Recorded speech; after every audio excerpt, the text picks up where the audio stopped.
I see the King of Glory coming on the clouds with fire. The whole earth shakes, the whole earth shakes. So, ayan, water signs. Tignan natin kung ano po ang mensahe para sa iyo ngayong araw at pagpasensyahan nyo na po ang aking kanta. Hindi ko alam kung ba't kumakanta pa kung kailan malat ang boses, okay? So, tignan po natin ano yung mensahe para sa iyo. At kung hindi pa po kayo nakaka-subscribe dito sa ating channel, please subscribe na po kayo. And pa-like na din po ng ating video. At sa mga nice po mag-avail ng ating private readings, ng ating Evil Eye Amulet, ng ating Tears Bracelet, makikita nyo po yung link sa description box. Tarot Intentions by Aliana Reyes. Tignan po natin ano ba yung mensahe para sa iyo ngayong araw na ito. We have the snake.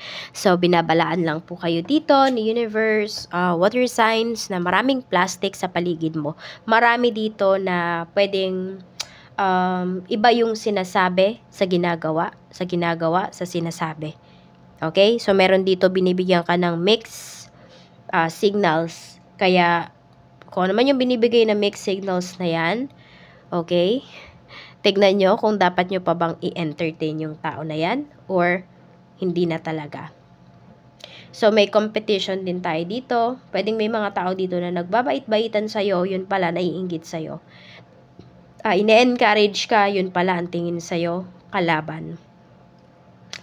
Tignan natin. Ano pa yung mensahe for you? Okay.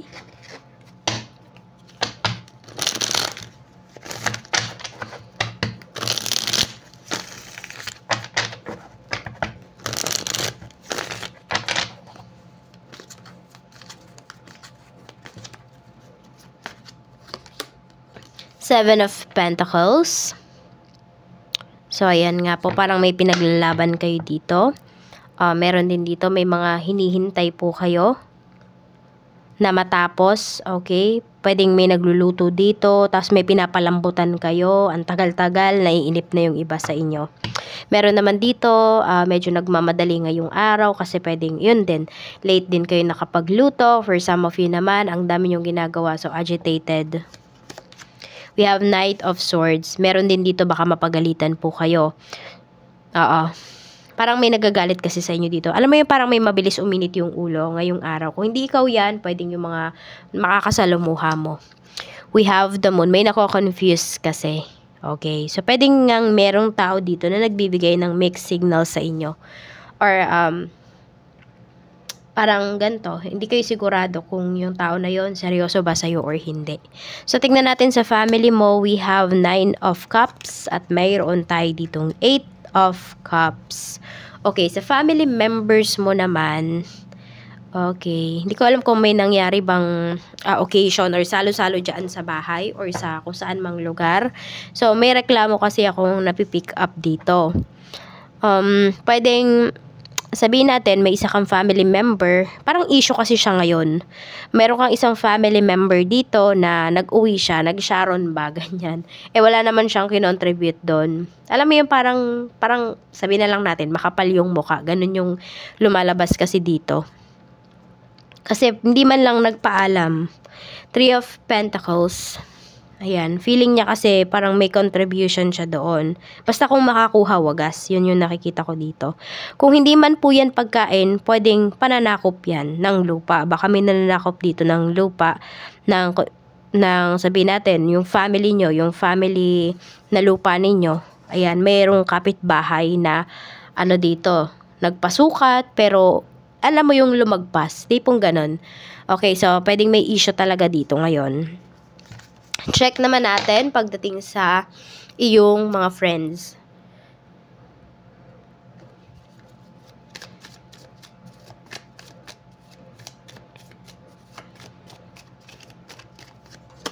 We have 9 of Swords.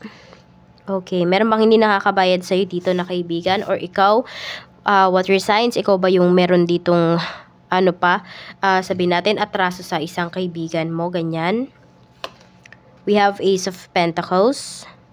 Yun yung nakikita ko dito, parang nagkapatong-patong kasi yung problema. Pwede rin, hindi ikaw to, pwedeng kaibigan mo talaga to, nagkapatong-patong po yung kanyang problema pagdating sa pera. Nahihirapan siya ngayon, nade-depress. Pwedeng even sa'yo, meron siyang atraso nga, meron siyang utang na hindi pa rin niya nababayaran. Pero pwedeng unahin ka kasi niya. Ayan po, nahihiya naman yan sa'yo.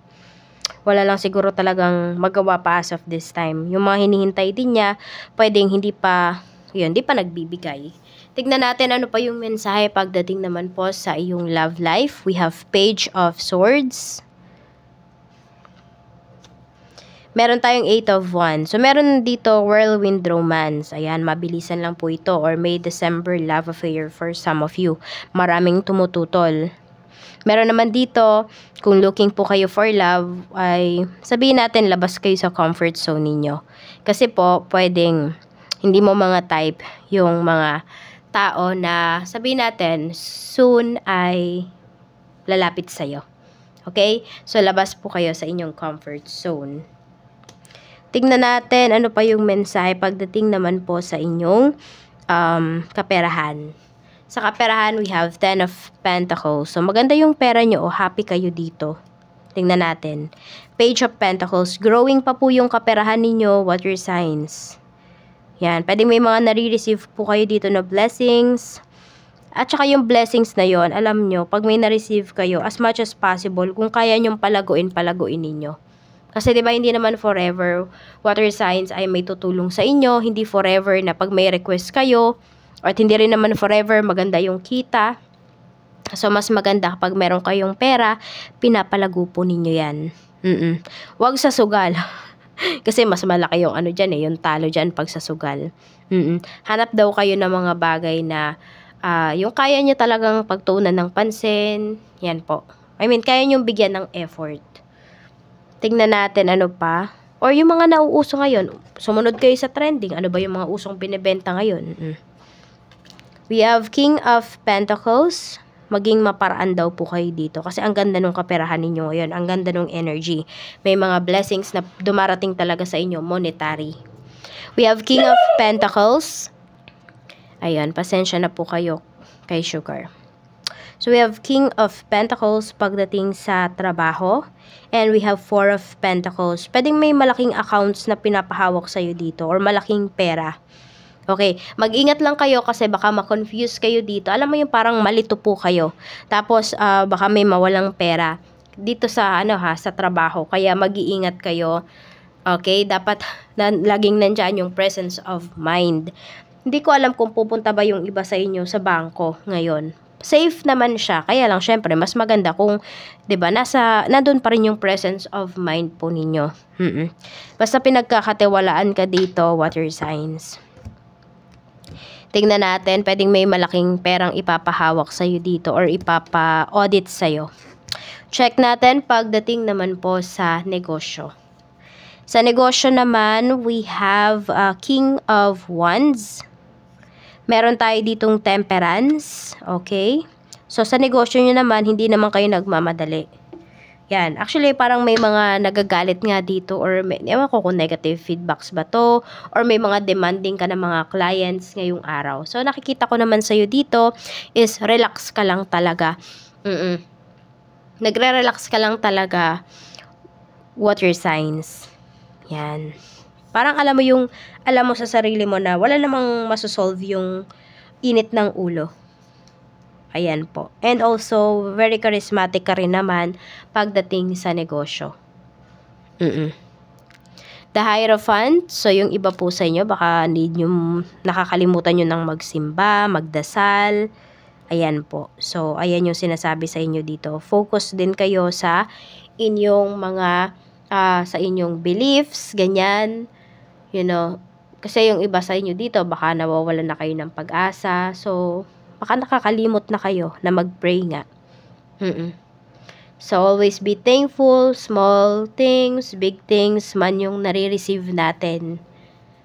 Maging thankful, maging grateful po tayo. Isa yun sa unang steps para po sa mas marami pang blessings na paparating para sa inyo. Kasi kung complain kayo ng complain, wala yan. Never ending complain. Yun yung mangyayari sa inyo. Tingnan natin, Spirit Guide.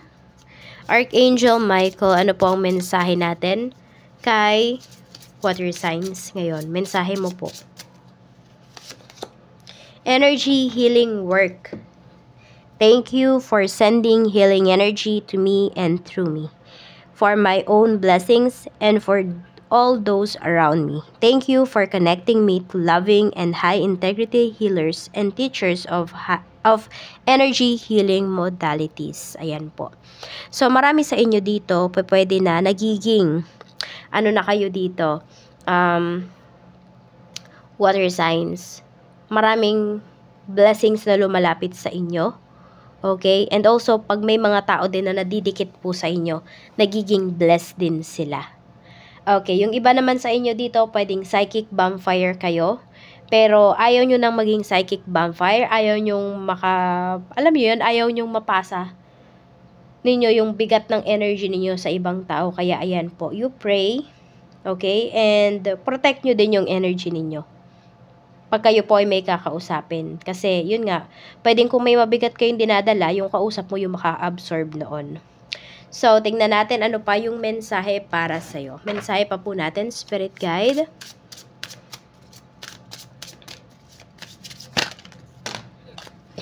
Okay. Meron tayo ditong gambling and shedding. Excessive gambling can have dangerous consequences. So, ito yun, diba? Yung sabi ko, kung papalagayin nyo yung pera ninyo, wag sa sugal. Reducing losses, elimination, and completing a new metamorphosis. Time to set higher goals. Yan. So, higher goals. Diba dati, ito lang yung goal ninyo. Na-achieve nyo na yung goal na yon, ano pa yung iba ninyong goal? So, kailangan from time to time talaga, or kapag kunwari, nag-iipon yung iba sa inyo, dapat meron kayong goal. Ayan, hindi pwede na nag-ipon lang kayo. Nag-ipon lang ako, hindi ko alam kung saan ko gagastusin yan. Hindi ko alam kung ano yung bibilhin ko dyan. Mas maganda kung mayroon kayong goal. Oo. Yes, kasi 'di ba minsan kapag wala kang goal, medyo tatamarin ka talaga, pero pag may goal ka, mayroon kang gustong i-reach, nako mas lalo mo pang sisipagan. So we have number. Tingnan natin ano pa yung mga 5 lucky numbers mo. We also have number 4. Meron tayo ditong number 8. Tapos, we have number 48, 26, and number 17.